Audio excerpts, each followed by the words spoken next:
Good evening to all. चलिए आज का लेक्चर स्टार्ट करते हैं। आप लोग का माइक ओपन कर देता हूँ जिससे आप लोग मुझे आंसर कर सकें। लेक्चर स्टार्ट करने से पहले आप लोगों से कुछ बातें पूछना चाहता हूँ। चलिए ठीक, तो मैं आपसे कुछ दो तीन क्वेश्चन पूछ लेता हूँ। कल मैंने आपको जो पढ़ाया था उसी में से कहीं आवाज कटे तो आप मुझे व्हाट्सएप कर दीजिएगा। चलिए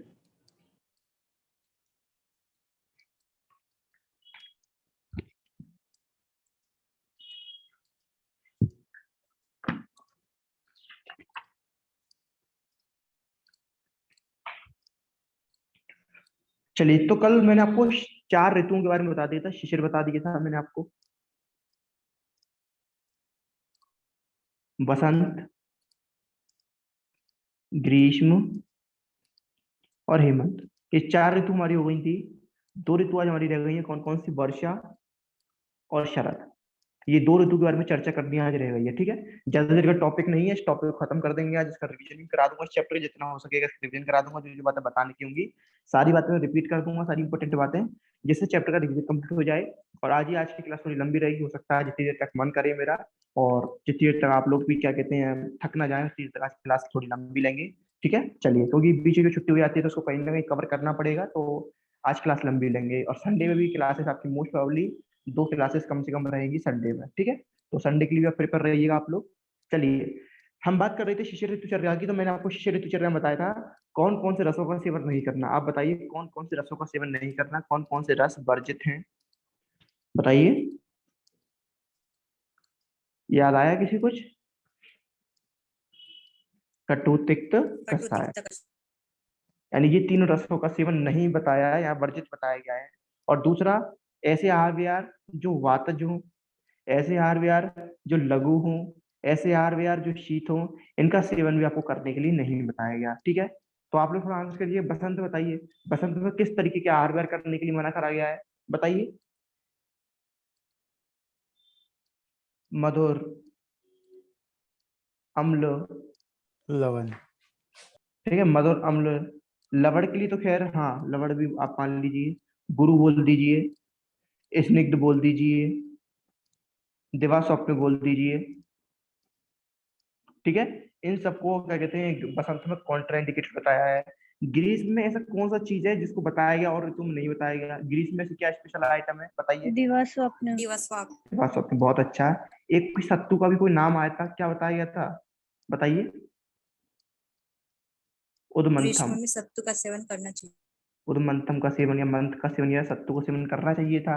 क्या वर्षा में सत्तू का सेवन करना बताया है, सत्तू का सेवन? No sir. नहीं। नहीं बताया। कौन सी 2 ऋतु ऐसी थी इसमें मैथन वर्जित वर्जित बताया गया है? कौन सी 2 ऋतु ऐसी है, बताइए मैथन। ग्रीष्म। ग्रीष्म। ग्रीष्म और ग्रीष्म और बताइए। वर्षा। वर्षा। वर्षा। और क्या कहते हैं हेमंत ऋतु में क्या शब्द आए थे, या मतलब क्या कहते हैं मैथुन के बारे में हेमंत ऋतु में क्या बोला गया था, बताइए। हेमंत ऋतु में, हेमंत ऋतु में मैथुन के लिए क्या बोला गया है, बताइए आप लोग। सर के रोज कर सकते हैं या फिर एक दिन छोड़ के एक दिन कर सकते हैं, मतलब। नहीं, एक दिन छोड़कर कुछ शब्द नहीं आया था, उसमें ऐसा आया था कि आप इसमें अपनी इच्छा अनुसार या यथेष्ट, क्या आया था, यथेष्ट। इसमें ये बोला गया था कि जिसके आलिंग्य गुरु दिग्दंगी, यानी आपको ऐसी स्त्री का आलिंगन करके सोना है जो मदमाती हुई, और जिसके जो स्निग्ध या कह सकते हो जिसके गुरु हो, क्या स्थान उसके गुरु हो, और जिसने चंदन क्या कहते हैं अगरू का लेप लगा रखा हो, और आपको उसके साथ क्या कहते हैं यथेष्ट, मतलब अपनी इच्छा अनुसार, मन के अनुसार मैथुन करना है। ये बात वहां पर आई थी। 2 दिन वाला कंसेप्ट हमने क्या कहते हैं मैंने आपको बताया था कोई और आचार्य का है, और वो भी 2 दिन का नहीं था। वो भी उन्होंने बोला था कि शीत ऋतु में इच्छा अनुसार। तो आपको ध्यान रखना है कि शीत ऋतु में क्या आया है, इच्छा अनुसार आया है।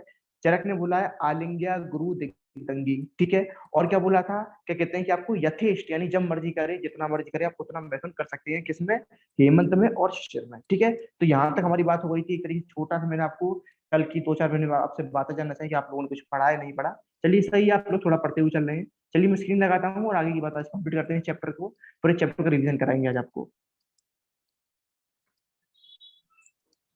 बात करते हैं थोड़ा, चरक सूत्र छह की बात कर रहे थे। तो मैंने आपको बता दी वर्षा ऋतुचर्या की बातें चल रही थी। वर्षा मैंने आपको बेसिक आइडिया दे दिया था। मैंने क्या कहा था कि जैसे ही आदान काल खत्म होता है तो जो पुरुष होते हैं उनका बल जो होता है मिनिमम हो जाता है। ठीक है, तो यानी आदान काल खत्म होने पर वर्षा ऋतु चल रहा है, इसमें क्या हुआ, जो पुरुषों का बल था वो मिनिमम ले जाता है। लेकिन जब वर्षा ऋतु चल रहा है तो इसमें क्या होता है, आकाश से जल बदले, जो जल है पानी है बरसने लगता है, आकाश में बादल छा जाते हैं, और जो जल बरसता है उसका विपाक कैसा होता है, अम्ल विपाक होता है। अम्ल रस की उत्पत्ति इधर ज्यादा होती है, तो इसकी वजह से क्या होता है, जो हमारी अग्नि होती है वो दूषित हो जाती है। अग्नि दूषित हो जाती है तो क्या होता है, इसमें त्रिदोष का प्रकोप होता है। मेनली बात का प्रकोप होता है, लेकिन इसके अंदर आप कह सकते हो त्रिदोष का प्रकोप होता है। ठीक है, अब तो आप ध्यान रखोगे कि इस ऋतु में आपको साधारण विधियों का सेवन करना है।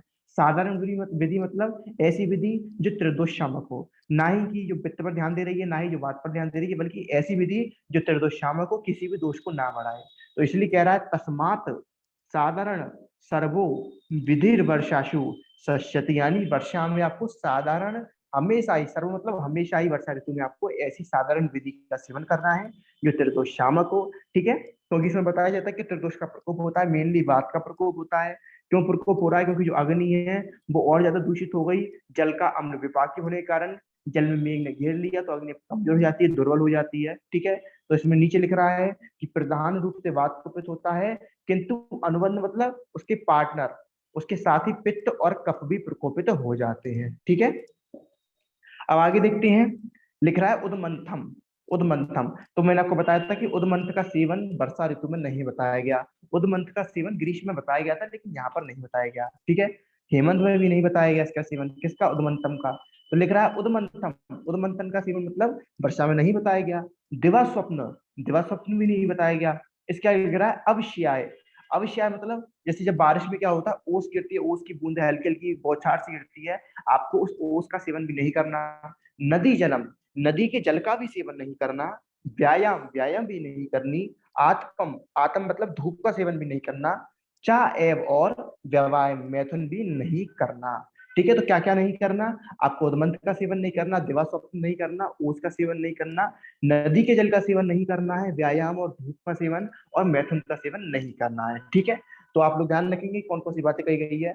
कुछ बच्चे पूछ रहे थे व्यवाय क्या होता है, व्यवाय मतलब मैथुन ही होता है, तो ध्यान रखोगे कि मैथुन हुआ, विवाह हुआ। ठीक है, तो ये सारे मतलब इनका मीनिंग यही है, सेक्सुअल एक्टिविटी या सेक्सुअल इंटेलिजेंस से। ठीक, चलिए, तो बताया जाता है कि वर्षा में एक पॉइंट मैंने और लिख दिया, मुझे अच्छा लगा था कि वर्षा ऋतु में आप सभी जलों का सेवन कर सकते हैं, कुएं का जल का सेवन, आप कहते हैं कुएं के जल के अलावा आकाश जल का सेवन, लेकिन आप नदी के जल का सेवन इसमें नहीं करोगे। ठीक है, चलिए आगे बढ़ते हैं कि वर्षा वर्षा ऋतु में कौन कौन से आहार विहार का, किस तरीके से आहार विहार का अपना डिसाइड करोगे। तो कह रहा है व्यक्त अम्ल लवणम स्नेहम, यानी आपको लवण का सेवन करना है, अम्ल का सेवन करना है, स्नेह आहार विहार का सेवन करना है। ठीक है, मैं हिंदी पढ़ दे रहा हूँ, जो श्लोक इंटरेस्टिंग होगा, जो लाइन इंटरेस्टिंग होगी उसको श्लोक में से पढ़ दूंगा। लिख रहा है वर्षा ऋतु में खाने पीने की सभी चीजें बनाते समय आपको उसमें मधु मिला देना है। यानी जो भी खाने का आइटम आप बनाओगे उसमें क्या मिला दोगे, शहद मिला दोगे, मधु मिला दोगे। ठीक है, शहद क्या होता है, एक तरीके से त्रिदोष शामक होता है, इसलिए बोला गया कि आप उसमें मधु मिला दोगे। लिख रहा है वात और वर्षा से भरे उन विशेष शीत वाले दिनों में अम्ल का, लवण का और स्नेह द्रव्यों का आपको सेवन करना है। ठीक है, और क्या कह रहा है आगे, और कह रहा है कि आपको उसमें जठराग्नि की रक्षा करनी चाहिए, और जठराग्नि की रक्षा करने के लिए आपको ऐसे आहार विहार देने हैं जो जठराग्नि पर लोड ना बने। और कैसे आहार विहार देने हैं जो लोड ना बने, यानी कि आपको एक तरीके से लघु आहार विहार देने हैं। लघु इन द सेंस इतने भी लघु नहीं देने की बात का प्रकोप हो जाए, यानी आपको यहाँ पर पुराने पुराने अन्न का सेवन कराना है। ठीक है, यहाँ पर आपको पुराने अन्न का सेवन कराना है, पुराने गेहूं का सेवन, पुराने जौ, पुराना बाजरा, पुराने चावल, जितने भी पुराने या ओल्ड सीरियल्स है इनका प्रयोग कराना है, क्योंकि ये कफ कारक भी नहीं होते, गुरु भी नहीं होते, और सुपाच्य, आराम से पचने के लिए योग्य होते हैं। ठीक है, तो ये सारी बातें हमारी कल भी हुई थी इसके बारे में।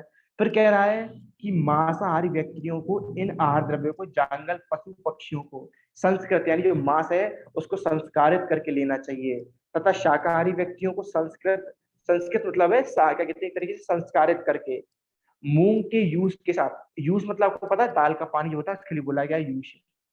ठीक है, और इस ऋतु मधु मिलाकर अल्प मात्रा में माध्यिक, माध्यिक मतलब दारू होती है एक तरीके की, महुए के मध्य, महुआ आपको पता होगा, जो महुआ की मध्य निकाली जाती है उसको माध्यिक बोलते हैं। अरिष्ट एवं जल का सेवन करना चाहिए। वर्षा ऋतु में महेंद्र, महेंद्र मतलब आकाश जल का सेवन करना चाहिए। गर्म करके शीतल किया हुआ जल, यानी पहले गर्म कर लिया फिर उसको ठंडा कर लिया, ऐसे जल का सेवन करना चाहिए। इसको बोलते हैं तप्त शीतम, तप्त मतलब गर्म कर लिया, फिर शीतल जो ठंडा हो गया तो उसका सेवन करना चाहिए। कूप का जल का सेवन करना चाहिए, ठीक है, इन सब का आपको सेवन करना चाहिए। तो देखिए दो बात आप याद रखोगी श्लोक में, अम्ल लवणम स्नेहम, व्यक्त अम्ल लवणम स्नेहम, दूसरा अग्नि संरक्षण बता यव गोधूम शांति, ठीक है। तो आपको ये दो बात याद होनी चाहिए, व्यक्त अम्ल लवण स्नेहम, अग्नि संरक्षणता यव गोधूम शांति, ठीक है। तो ये दो बात ध्यान होनी चाहिए आपको। आगे बढ़ते इसमें कुछ नहीं है, ये सारी बातें हमारी कहीं हो चुकी हैं, ठीक है। ऊपर मैंने कुछ पित्त शामक द्रव्य लिख दिए हैं, तो आपको याद कर लेने पित्त शामक द्रव्य कौन कौन से होते हैं। उशीर होता है, निम्ब होता है, गुरुचि होता है, चंदन होता है, कंटकारी होता है, ये 4-5 नाम है जो पित्त शामक है, ठीक है। अब आगे आते हैं शरद ऋतुचर्या, बहुत इंपॉर्टेंट है शरद ऋतुचर्या, इसी के अंदर हंसों तक आएगा। देखिए शरद ऋतुचर्या में क्या होता है, पित्त का प्रकोप होता है, आप सबको इतना पता है कि शरद के अंदर क्या होता है, पित्त का प्रकोप होता है, ठीक है। अब जब शरद के अंदर पित्त का प्रकोप हो रहा है, यानी आपको ऐसे आहार व्यय का सेवन यहाँ पर नहीं करना जो पित्त की वृद्धि करें, और ऐसे आहार व्यय का सेवन करना है जो पित्त का शमन करे, ठीक है। यानी आपको यहाँ पर मधुर का सेवन करना है, लघु का सेवन करना है, शीत का सेवन करना है, तिक्त रस का सेवन करना है। जो तिक्त रस होता है आपको लगता होगा कि पित्त को बढ़ाता है, जबकि तिक्त रस पित्त शामक होता है। जैसे मैंने बताया था मधुर, अम्ल, लवण। अगर मधुर को हटाकर यहाँ पर कटु जोड़ दिया जाए, तो ये 3 रज हुए, कटु अम्ल लवण, ये क्या करते हैं, पित्त को बढ़ाते हैं। कटु अम्ल लवण ये क्या है, पित्त को बढ़ाते हैं, जबकि मधुर, तिक्त, कसाय पित्त को कम करते हैं। तो ध्यान रखो कि मधुर, तिक्त और कसाय एमटी के, ठीक है। वैसे कसाय को क्या कहते हैं, मैं MTS लिखता हूँ, ठीक है, MTS। जो MTS ये करता है पित्त को बढ़ाता, शामक करता है, पित्त शामक है, ठीक है। यानी मधुर, तिक्त और कसाय, कसाय को ऐसे लिखेंगे, आगे मैं आपको याद कराऊंगा जब चैप्टर अपन बात करेंगे चैप्टर 12, 13 की, 11 की, तो उसमें आगे कहीं ना कहीं ये ट्रिक्स आपके काम आएंगी, आगे आपको पता पड़ेगा। तो ध्यान रखना है कि जो मधुर है आपका तिक्त है, और कसाय है ये पित्त शामक है, जबकि कटु हुआ, अम्ल हुआ और लवण हुआ ये पित्त वर्धक है, ठीक है। तो आप आएंगे पहले श्लोक में लिख रहा है, वर्षो शीतो चितांग नाम सहज एव वारकर हम शिशम भी तप्ता नाम अचितम पित्तम प्राय शरदि कुप्यति। यानी क्या कह रहा है, बेसिकली ये कह रहा है कि जब वर्षा काल थी तो वहां पर क्या था, ठंड बढ़ रही थी, एक तरीके से शीतल मौसम था, वर्षा की वजह से मौसम में जो शीतलता प्रेजेंट थी। लेकिन क्या हुआ, जैसी वर्षा ऋतु चली गई, शरद ऋतु आ गई, तो क्या हुआ, एकदम से गर्मी बढ़ गई। जब एकदम से गर्मी बढ़ गई, यानी एकदम से जो सूर्य की किरणें थी वो एकदम से तेज हो गई, तो क्या हुआ, आपका जो वर्षा ऋतु था उसमें जो पित्त एक तरीके से संचित हुआ था, यानी पित्त का प्रकोप क्यों नहीं हो पाया वर्षा ऋतु में, क्योंकि पित्त ऋतु में शीतलता थी। ऐसे ही हम क्या कहते हैं, अष्टांग हृदय पढ़ते हुए आए थे कि क्या कहते हैं, जब क्या कहते हैं, शीत शीत प्लस तीक्ष्ण मिलते हैं, तब जाके क्या होता है, पित्त का संचय होता है। और जब उष्ण प्लस तीक्ष्ण मिलते हैं तो पित्त का क्या हो जाता है, प्रकोप हो जाता है। और जब शीत प्लस मृदु मिलते हैं तब जाके पित्त का शमन हो जाता है। किस किस को याद आई ये तीनों बातें, ये 3 पॉइंट हमने चैप्टर 13 में जो पॉइंट अष्टांग सूत्र में पढ़े थे, किस किस को याद आई ये बातें। इसी तरीके से वात के लिए बात हुई थी, इसी तरीके से पित्त के लिए, कफ के लिए बात हुई थी। याद आई किसी को ये बातें, इस तरीके के पॉइंट थे वहां पर, बताओ यार, याद आई नहीं आई, ऐसा कुछ था वहां पर, नहीं था अष्टांग सूत्र, आपकी भूल गए आप लोग, नहीं आई तो सर बताइए। थोड़ा याद है। थोड़ा थोड़ा याद आया ना कि शीत और तीक्ष्ण जब मिलते थे तो सिर्फ संचय हुआ करता था, लेकिन जब शीत या उष्ण गुण आ जाता था और तीक्ष्ण भी रहता था तो जाकर प्रकोप हो जाया करता था। तो उसी तरीके से बात के लिए बताया था, क्या कहते हैं कि जब शीत रहेगा, या फिर कह सकते हो जब लघु रहेगा और उष्ण रहेगा, तो इसका क्या कहते हैं, सिर्फ क्या कहते हैं, संचय होगा। और जब लघु के साथ शीत आ जाएगा तो इसका क्या हो जाएगा, प्रकोप हो जाएगा। फिर जब गुरु के साथ उष्ण लाओगे तब जाकर इसका शमन होगा। इस तरीके की बात हमने बात के लिए करी थी, आपको ध्यान होगा ये बातें, नहीं ध्यान तो आप अष्टांग सूत्र का 13 चैप्टर देखेंगे, उसमें आपको ये सारी बातें मिल जाएंगी, ठीक है। चलिए, तो फिलहाल बात कर रहे थे, मैं आपको बता रहा था कि जो शरद थी, शरद में क्या हुआ, एकदम से गर्मी बढ़ गई, और गर्मी जैसी बढ़ गई पित्त का प्रकोप हो गया। वर्षा में पित्त का प्रकोप क्यों नहीं होता, वर्षा में शीत थी, तो शीत की वजह से जो क्या कहते हैं उसमें सिर्फ और सिर्फ संचय हो पाया, उसमें प्रकोप नहीं हुआ। लेकिन जैसे ही शीतकाल खत्म हो गया, जैसे ही वर्षा की ठंडक शीतलता खत्म हो गई, पित्त काल शुरू हो गया, यानी शरद काल शुरू हो गया, ऐसे ही पित्त का प्रकोप हो गया, ठीक है। अब देखिए चैप्टर श्लोक 42 लिख रहा है, तत्र अन्नपानम मधुरम लघु शीतम शातिक्तम, ये वाली लाइन पढ़ रहा हूँ। देखिए श्लोक नंबर बोला करूँ तो आप यहाँ पर देखा करिए, जिन बच्चों को हिंदी नहीं पढ़नी आती इसलिए मैं मार्क भी कर दे रहा हूँ, लेकिन जिनको हिंदी पढ़नी आती है वो थोड़ा कोशिश करिए कि अगर श्लोक नंबर बोला करो तुरंत श्लोक नंबर पर पहुंचा करिए, ठीक है। क्योंकि टीचर भी या कहीं भी क्या कहते हैं कोई भी रेफरेंस होता है तो श्लोक नंबर आपको आना चाहिए, ठीक है। तो इसके लिए मैं आपको थोड़ी थोड़ी हैबिट डालना हूँ जिससे आप श्लोक नंबर पर पहुंच सको। कि श्लोक नंबर 42 तुरंत आप दिक्कत 42 पर पहुंचे, श्लोक नंबर 41 ये आया, 43 ये आया, इस तरीके से आप श्लोक पर पहुंच सकें। लिख रहा है तत्र अन्नपानम मधुरम लघु शीतम सत्तिक्तम पित्त प्रशमनम सेव्यम मात्र्या सुप्रकाशते। इसका मतलब क्या है, यही कह रहा है कि आपको ऐसा अन्नपान लेना है जिसके अंदर मधुर रस ज्यादा हो, लघु हो, शीत हो, तिक्त रस हो, और जो पित्त का प्रशमन करे, और आपको उस आहार को मात्रा पूर्वक सेवन करना है। कैसे सेवन करना है? मात्रा पूर्वक। मैंने आपको बताया था कि क्या कहते हैं, आपको ये बताइए मुझे, अकॉर्डिंग टू आचार्य चरक, अगर आप कहते हैं गुरु द्रव्य ज्यादा ले रहे हैं तो कौन से दोष का प्रकोप होगा या क्या होगा, और लघु द्रव्य ज्यादा ले रहे हैं तो क्या होगा? चैप्टर 5 में मैंने बताया था। कफ दोष का। चरक ने क्या बोला? चरक की बात पूछ रहा हूं मैं इमरान, चरक ने क्या बोला है? किसी को याद है चरक ने क्या बोला है कि लघु दोष को ज्यादा से लघु द्रव्य को ज्यादा सेवन करने से क्या होगा, गुरु द्रव्य का सेवन करने से क्या होगा, चरक के अकॉर्डिंग?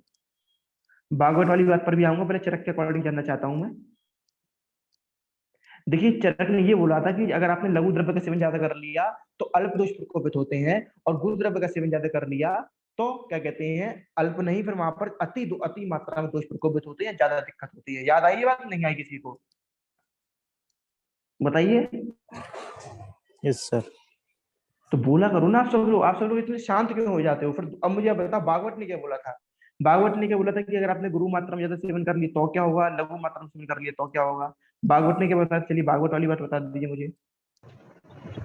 सर गुरु द्रव्य से त्रिदोष का प्रकोप हो रहा था और लघु से बस स्वाद का हो रहा था। चलिए बहुत अच्छा। तो चलिए आप लोग बोला करिए, जिन लोगों को पता हुआ करे बोला करिए, बिल्कुल सही बताया उन्होंने कि ये बात की है या कब की है, ये बात क्या कहते हैं आचार्य भागवत ने बोली है। आचार्य चरक ने दोषों के नाम नहीं लिए, उन्होंने बोला कि अगर आपने गुरु द्रव्य को सेवन ज्यादा कर लिया तो क्या कहते हैं अति मात्रा में दोषों का प्रकोप होगा, और आपने अगर लघु द्रव्य को सेवन ज्यादा कर लिया तो अल्प मात्रा में दोष का प्रकोप होगा। जबकि भागवत बोलते हैं कि अगर आपने गुरु द्रव्य का अति सेवन कर दिया तो त्रिदोष का प्रकोप होगा, और लघु द्रव्य का अति सेवन कर लिया तो वात का प्रकोप होगा। ठीक। चलिए एक बात थी, यानी इसमें ये बोला गया है कि आपको क्या करना है, मात्रा पूर्वक सेवन करना है, ठीक है। मात्रा पूर्वक की बात आई थी इसलिए मैं उस चैप्टर में चला गया, तो आपको पढ़ते रहना है, ठीक है। फिर कह रहा है घनात्य, घनात्य भी इसके लिए यहाँ पर शरद के लिए आया है, अर्थात शरद ऋतु में मांसाहारियों को लाव का, कपिंजल का, एड का, इन सबका मांस का सेवन करना चाहिए। कोई ज्यादा नई बात नहीं है, दो चार मांस के नाम याद आ जाएंगे आपको, एग्जैक्ट लिखकर नहीं जाएंगे तो भी चल जाएगा। आप दो तीन इसमें से 5-6 में से 2-3 भी नाम लिखेंगे, कपिंजल लिख दो, एड लिख दो, लाभ लिख लो, ठीक है, तो भी काम चल जाएगा। अब सीधे आएंगे इस श्लोक पे, श्लोक नंबर 44-45 लिख रहा है आतप से चा वर्जनम। आतप का मतलब क्या बताया था मैंने? आतप का मतलब धूप लेना। धूप सेवन, धूप सेवन। यानी इसमें ये बोल रहा है कि आतप से चा वर्जनम, यानी आपको धूप का सेवन नहीं करना, वसाम, वसा का सेवन नहीं करना, तेलम, आपको तेल का सेवन नहीं करना, तेलम अवश्या, अवश्या मतलब ये मैंने बताया ओस का सेवन नहीं करना, औदक आनुम, औदक आनुपम माशिम, यानी आपको औदक औदक आनुप यहाँ के मांस का सेवन नहीं करना। यानी कि जो औदक यानी जल में रहते हैं, आनुप देश में रहते हैं, ऐसे प्राणियों के मांस का सेवन आपको नहीं करना, क्षारम, क्षार का सेवन नहीं करना, दधी, दही का सेवन नहीं करना, दिवा स्वप्न, दिन में नहीं सोना, प्रागवातम, प्रागवातम मतलब एक तरीके से कह सकते हो, प्राग वातम मतलब हवा, प्राग मतलब पूर्वी, यानी पूर्वी वायु या पूर्वी हवा का सेवन नहीं करना। तो सॉरी, आपको ध्यान रखना है कि आपको आतप का सेवन नहीं करना, वसा का सेवन नहीं करना, तेल का सेवन नहीं करना, ओज का सेवन नहीं करना, आपको आनूप और औदक स्थान पर रहने वाले प्राणियों के मांस का सेवन नहीं करना, क्षार का सेवन नहीं करना, दधी का सेवन नहीं करना, दिवा स्वप्न नहीं करना है, और पूर्वी वायु का भी सेवन आपको नहीं करना है। तो ये सारी वर्जित वाली चीजें हैं। दही का सेवन और किस किस ऋतु में नहीं करना, बताइए किसी को पता है दही का ऋतु किस क्या संबंध है, दही का ऋतु के साथ किस किस ऋतु में इसका संबंध बताया गया है, या किस ऋतु में इसको नहीं खाना, बताइए किसी को आइडिया? कॉमन सेंस अगर आप लगाएंगे, थोड़ा थोड़ा कंसेप्ट लगाएंगे तो आप आंसर निकाल ली जाएंगी। देखिए। सर फर्स्ट बताइए ईयर में बोला था ना आपको उष्ण वीर्य होता है तो शायद ग्रीष्म में नहीं खाना चाहिए। बहुत अच्छा, ग्रीष्म में नहीं खाना चाहिए। और बताइए इसी तरीके से आंसर दीजिए, ग्रीष्म में नहीं खाना चाहिए, और कौन कौन सी ऋतु में नहीं खाना चाहिए, जल्दी बताइए, बताइए। ग्रीष्म में नहीं खाना चाहिए, शरद में नहीं खाना चाहिए। शरद में कोई बता सकता है क्यों नहीं खाना चाहिए? पित्त का प्रकोप होता है इसलिए। पित्त का प्रकोप होता है, दही पित्त को बढ़ाता है उष्णवीर्य होने की वजह से। इसके अलावा कौन सी ऋतु? बसंत। बसंत में क्यों नहीं खाना चाहिए, कोई बता सकता है? बताइए, बसंत में क्यों नहीं खाना चाहिए? बसंत में कफ का प्रकोप नहीं होता? आप सब लोग इतनी बेसिक बेसिक बातें भूल जा रहे हैं, ऐसे कैसे काम चलेगा? बसंत में कफ का प्रकोप होता है। और दही कैसा होता है, मैंने बताया था, उष्ण होता है, उष्णवीर्य। गुरु होता है, उष्णवीर्य होने से पित्त को बढ़ाता है, गुरु होने से कफ को बढ़ाता है। इसलिए आपको ग्रीष्म में, शरद में और बसंत में, तो इन तीनों ऋतु में आपको दही का सेवन नहीं करना। ठीक है, आगे आके चैप्टर 7 में इसका वर्णन आया, दही का सेवन किसमें करना है किसमें नहीं करना। तो वहां पर मैं आपको ट्रिक बताऊंगा कि हे शिव, वर्षा ऋतु में दही खाया करो। और यानी कि इस तरीके से आपको वहां पर मैं ट्रिक बता दूंगा। फिलहाल यहाँ पर जरूरत नहीं है, यहाँ पर आप खाना कर लिखोगे कोई मतलब नहीं है। इसलिए कहते हैं अब वेट करो अगले चैप्टर का, लेकिन ध्यान करो देखो, ग्रीष्म में, शरद में, बसंत में दही नहीं खाना। क्यों नहीं खाना, मैंने आपको एक तरीके से बता दिया, कंसेप्ट बता दिया बेसिकली। क्यों? क्योंकि क्या कहते हैं, शरद में पित्त का प्रकोप होता है, बसंत में कफ का प्रकोप होता है। ठीक है, चलिए अब आगे देखते हैं। ये बात हमारी हो गई। अब बात करेंगे हंसोदक। हंसोदक की बात हमारी सारी हो चुकी है, कुछ नहीं है नया। कि जो दिन में सूर्य की किरणों से तप गया हो, रात्रि में चंद्रमा की किरणों से शीतल हो गया हो, और काल स्वभाव से पके हुए, अतः निर्दोष और अगस्त तारा के उदय होने पर विष रहित हुआ जल हंसोदक होता है। ये हंसोदक शरद ऋतु में विमल और पवित्र होता है। इसका स्नान करना चाहिए, यानी नहाना चाहिए। पान यानी सेवन करना चाहिए। अवगाहन यानी एक तरीके से, अवगाहन मतलब होता है बाटव, अवगाहन मतलब होता है बाटव। देखिए, एक होता है अवगाहन, एक होता है परिषेक। एक होता है अवगाहन, एक होता है परिषेक। परिषेक का मतलब होता है शावर, शावर। अवगाहन का मतलब होता है बाटव। जब अपन बाटव में बैठ के नहाते हैं, डेट इज अवगाहन। जब अपन शावर से नहाते हैं, बाटव में बैठ के नहाते हैं, डेट इज द शावर। ठीक है, चलिए अब आगे की बात करते हैं। अब लिख रहा है शरद ऋतु में अनुकूल आहार। ठीक है, तो शरद ऋतु में क्या क्या आपको क्या कहते हैं, आहार विहार कराना है। तो आहार की तो मैंने आपको बात बता दी, किस तरीके का आहार कराना है आपको। कि मधुर रस होना चाहिए, शीत होना चाहिए, तिक्त रस होना चाहिए, पित्त का शमन करे ऐसा होना चाहिए, जिसके अंदर गोधूम हो। ठीक है, जो क्या कहते हैं कपिंजल हो, जिसके अंदर एड़ का मांस हो, लाभ का मांस हो, इस तरीके का आपको आहार का सेवन कराना है। अब देखिए, बात करें अगर अनुकूल विहार की, तो लिख रहा है शारदानी चा माल्यानि वासांसि विमलानि चा शरतकाले प्रशिष्यते प्रदोषे चा उन्दर्वश्यमय। यानी कि इस ऋतु में आपको फूलों की माला का सेवन करना है, स्वच्छ वस्त्र का, और प्रदोष काल में चंद्रमा की किरणों का सेवन करना है। कुछ नई बात नहीं है, आगे बढ़ जाते हैं। आगे इधर कुछ नहीं है। अब देखिए, इधर आएगा कि यहाँ पर एक टर्म आया, डेट इज द ऋतु संधि।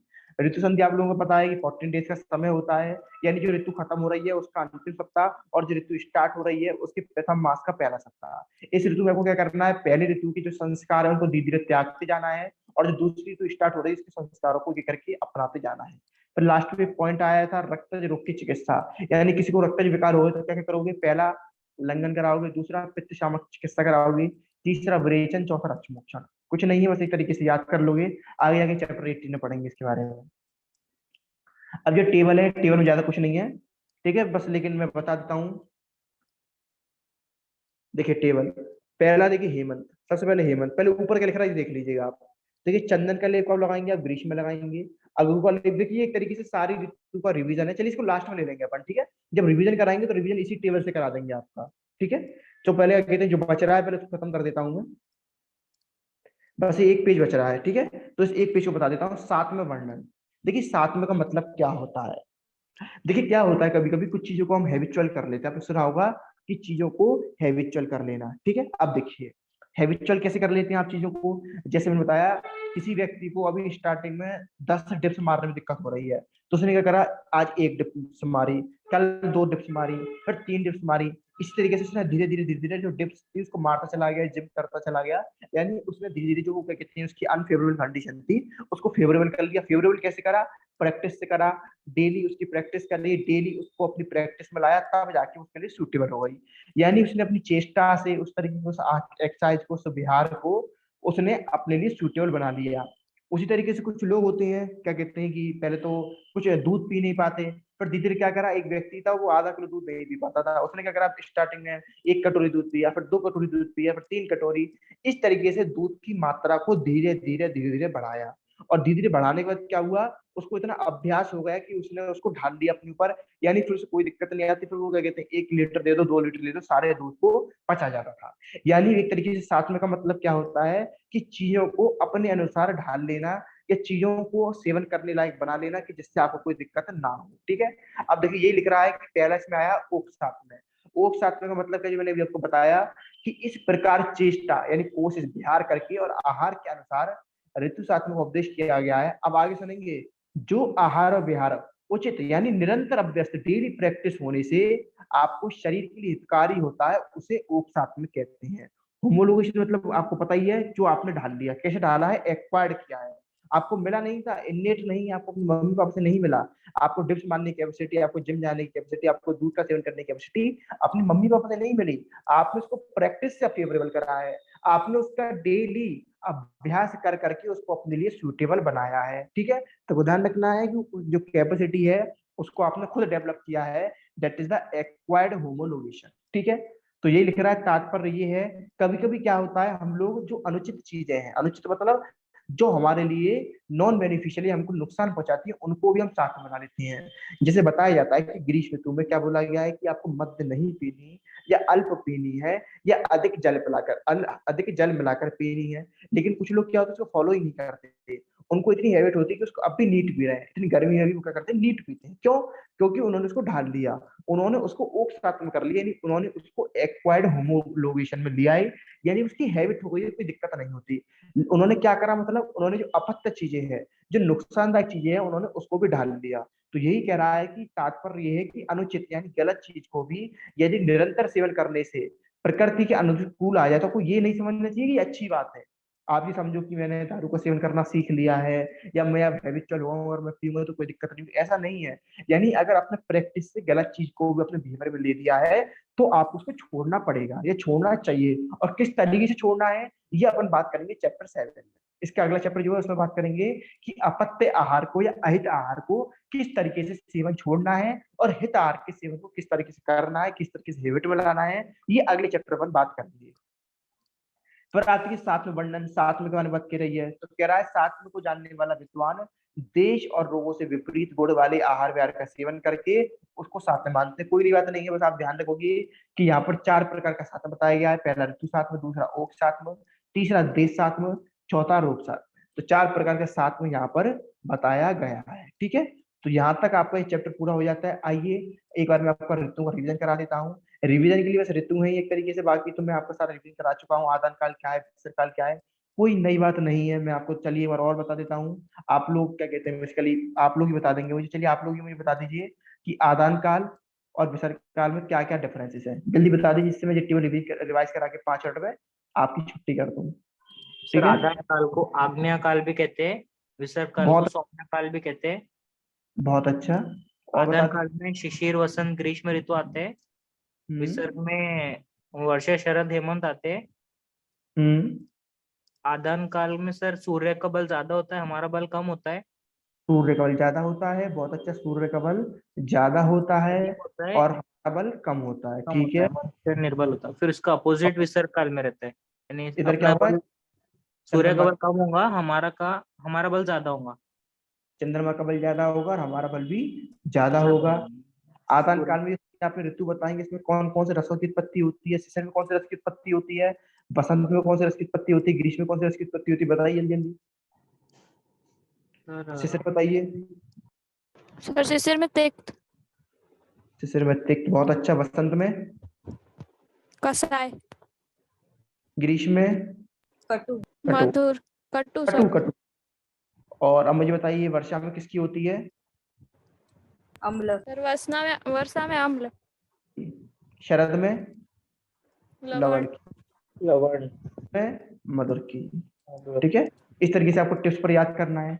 चलिए, और कोई बात तो इसमें रहनी की, इसी की सारी बातें होती चली गई। आदान जैसे काल को आपको, उत्तरायण बोलते हैं और विसर्ग काल को दक्षिणायन। बहुत अच्छा बहुत अच्छा। चलिए, अच्छा लगता है जब आप लोग कोई पॉइंट छूट जाते हैं उसको बताते हैं, तो इसको बोलते हैं उत्तरायण काल। सर आदान में वायु रुक्ष होती है और बहुत विसर्ग अच्छा, में रुक्ष नहीं। बिल्कुल बिल्कुल, ऐसे आप पॉइंट ढूंढ ढूंढ के लाते चलिए। इसमें क्या होती है, वायु रुक्ष होती है, जबकि इसके लिए क्या शब्द आया था, नाति रुक्षा। याद है किसी को? नातिरूक्षा एक वर्ड आया था, नातिरूक्षा, यस। ठीक है, नातिरूक्षा। इसके अलावा कोई डिफरेंस और किसी को याद है? मोस्टली कवर हो चुका है, टेबल भी कवर हो चुकी है। आइए टेबल को एक बार देख लेते हैं। ये टेबल कवर हो चुकी है, ये ऋतु की वाली बात हो गई, महीने आपको याद कर ही लिए आप लोगों ने। उत्तरायण, आग्नेय, अतिरूक्ष, चंद्रमा का बल कम होता है, सूर्य का बल ज्यादा होता है, शोषण करते हैं, रस हमने पढ़ी ली है, दौर्बल्य की प्राप्ति होती है। ठीक, इस तरीके से हमने ये सारी बातें कर ली। ये भी देख लिया, शिशिर में और हेमंत में सबसे ज्यादा बल होगा, बसंत में और शरद में मध्यम होगा, ग्रीष्म और वर्षा में सबसे हीन बल होगा। ठीक है, चलिए फिर ऋतुचर्या की बात करते हैं, चार्ट पर आते हैं और इस चार्ट का रिवीजन शुरू करते हैं।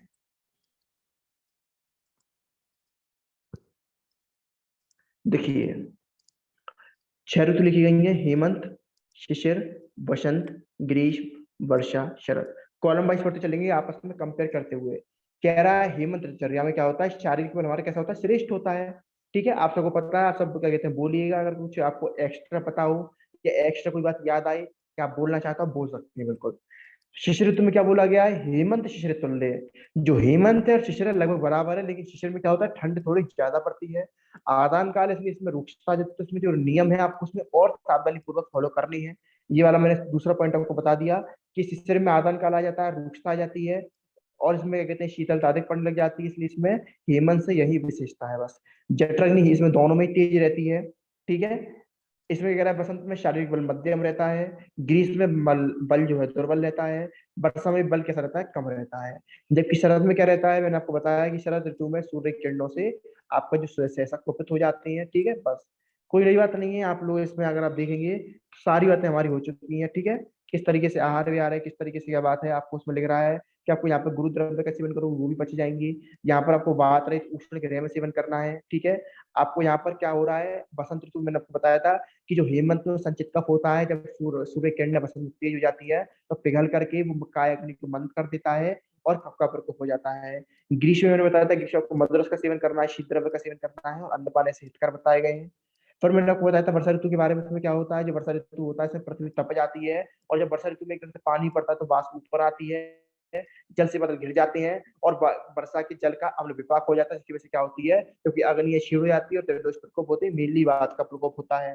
फिर मैंने शरद के लिए बताया था, इसमें जब का, गोधूम का, शालीचाल का, लाभ का, कपिंजल का, एड़ का, उप का, मेड़ा का, इन सब के मांस का सेवन करना है।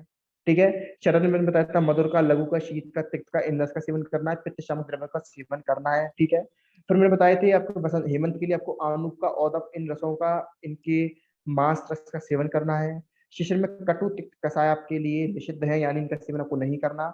बसंत में आपको शोधन कर्म करवाना है, मेनली वमन कराना है, जो कफ के प्रकोप को शांत कर देगा। ग्रीष्म में आपको सत्तू का सेवन करना है। वर्षा में आपको त्रिदोषण विधि यानी साधारण विधि का सेवन करना है। शरद में आपको तिक्त द्रव्य का सेवन करना है, आपको धूमपान कराना है, विरेचन कराना है, रक्त मोक्षण कराना है। ठीक है, ध्यान रखोगे इस बात का। अब आगे आते हैं, हेमंत ऋतु में कह रहा है बिल में रहने वाले प्राणियों के मांस का सेवन कराना है। बसंत में आपको व्यायाम कराना है, उपटन कराना है, धूमपान, कवल गिरे, सुपोषण मतलब गर्म करा गया यानी गुनगुने पानी का सेवन कराना है। ग्रीष्म में जंगल पशु पक्षियों के मांस का सेवन कराना है। वर्षा में आपको अम्ल स्नेह का सेवन कराना है।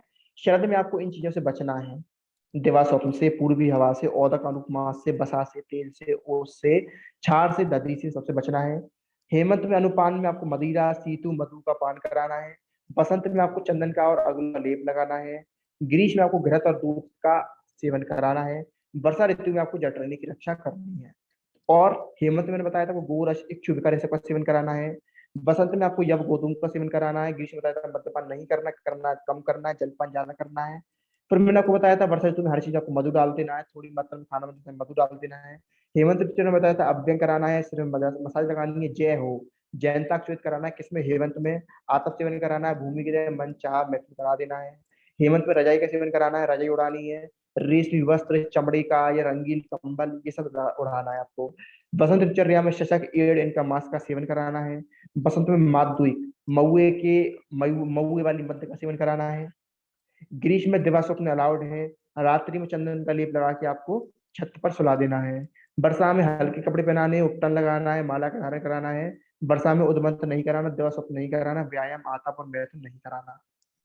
ठीक है, हेमंत में आपको शरीर पर अगरू का गाढ़ा लेप लगाना है, गर्म वस्त्र को पहनाना है, पत्र का पान कराना है, अगरू का लेप लगाई हुई सुंदर स्त्री का आलिंगन करके इच्छानुसार मैथुन करना है। हेमंत में वातल तथा लघु आहार का त्याग कर देना है। थोड़ा आहार का अधिक सेवन नहीं करना है, ठीक है, और उद्मंत का सेवन भी नहीं करना। बसंत में आपको स्त्रियों के यौवन का अनुभव करना है, यानी मैथुन के लिए बताया गया है। बसंत में वनों का यौवन का सेवन करना है। बसंत में गुरु अम्ल स्निग्ध का सेवन, दिवस स्वप्न का सेवन नहीं करना है। ग्रीष्म में चंदन का सेवन करना है, शीतल पंखे की वायु का सेवन करना है, चंदन का सेवन करना है, और ठंडे ठंडे हाथों का स्पर्श करना है। और क्या कहते हैं, मुक्ता मणि, यानी जो मुक्ता है मणि है, इनकी माला धारण करनी है। ग्रीष्म में अम्ल लवण कटु अन्नपान व्यायाम ये सब आइटम नहीं करते। तो इसके साथ ही हमारी पूरी क्या कहते हैं ऋतुचर्या का तस्मा शीतम तस्य शीतम अध्याय की वर्णन था, मैंने आपको रिवीजन के सहित करा दिया। अब मुझे बताइए, यहाँ तक कोई समस्या किसी को, कुछ पूछना है? यहाँ तक ये चैप्टर हमारा पूरा हो चुका है, मैंने रिवीजन भी आपको करा दिया है। कुछ पूछना हो, कोई समस्या हो तो आप लोग पूछ सकते हैं, मोस्ट वेलकम है। इमरान, प्रदन्या, अनुराग, सब समझ में आया? यस गायत्री, कुछ पूछ रही थी? Yes sir. सर जैसे हाँ। हम बोलते हैं कि ग्रीष्म में जो दही रहता है वो उष्ण वीर्य रहता है, तो उसका सेवन नहीं करना चाहिए सर। जैसे बट अभी समर चल रहा है तो हम तो दही का सेवन करते हैं ना, लस्सी पीते, छाछ पीते, दही खाते। अब लस्सी आप कैसे पी रहे हो इस टाइम? बर्फ डाल के पीते हो, गरम गरम ही पी लेते हो? बताइए, बर्फ लस्सी डाल कैसे के। बनाते हो आप लोग? बर्फ डालते हो उसमें, उसके अलावा पित्त शमन के लिए उसमें चीनी डालते हो नहीं डालते, शक्कर डालते हो नहीं डालते? हाँ सर। शक्कर भी डालते हो, रूह अफ़ज़ा भी डालते हो, और जो दही होता है फ्रिज का दही होता है, यानी दही भी ठंडा है, उसमें बर्फ भी डाल रही हो, मधुर रस भी डाल रहे हो, यानी सारी चीज तो आपने पित्त शामक डाल दी। और दही को आप क्यों ले रहे हो ऐसा? हालांकि दही का सेवन ही गलत है। अगर आप टीचर से पूछो या किसी आयुर्वेदाचार्य से पूछोगे तो वो कहेगा कि गर्मी में लस्सी का सेवन नहीं करना चाहिए। एक तरीके से कहीं ना कहीं जो दही है उसके अंदर एक तरीके से चिकनाई स्निग्ध पदार्थ भी होता है, स्निग्ध आइटम भी होता है, गुरु भी होती है, उष्ण वीर्य भी है। हालांकि सबसे पहला आयुर्वेद में जब मैं भी फर्स्ट ईयर में था, मेरा क्वेश्चन भी यही आया था कि क्यों, लेकिन दो इसके जवाब। पहला, ये हम गलत कर रहे हैं, हम काफी चीज गलत कर रहे हैं। इसे बताया जाता है कि आपको दूध का सेवन फलों के साथ नहीं करना, लेकिन आजकल क्या बनना है, पपाया शेक, बनाना शेक, कितने सारे शेक बन रहे हैं फलों के साथ। तो ये शेक भी गलत है इस तरीके से, लेकिन आजकल सब हो रहा है। ठीक है, तो आपको ध्यान रखना है। पहला आंसर तो ये है कि जो हम कर रहे हैं गलत कर रहे हैं। दूसरा, चलो आप ये मान लो कि गलत नहीं कर रहे, सही कर रहे हैं, कोई नुकसान नहीं पहुंच रहा, तो उसमें ये मान सकती हैं कि उसकी प्रॉपर्टीज हम कितना सब्साइड कर रहे हैं। दही को ठंडा कर रहे हैं, उसमें बर्फ डाल रहे हैं, उसमें मधुर रस यानी शर्करा डाल रहे हैं, यानी उसकी प्रॉपर्टी को सब्साइड करने के लिए हम उसमें एक्सटर्नल फैक्टर्स को चेंज कर रहे हैं। ठीक है गायत्री? Yes sir. कुछ पूछना है किसी को? कोई और क्वेरी किसी की, कैसी भी, किसी भी चैप्टर से रिलेटेड?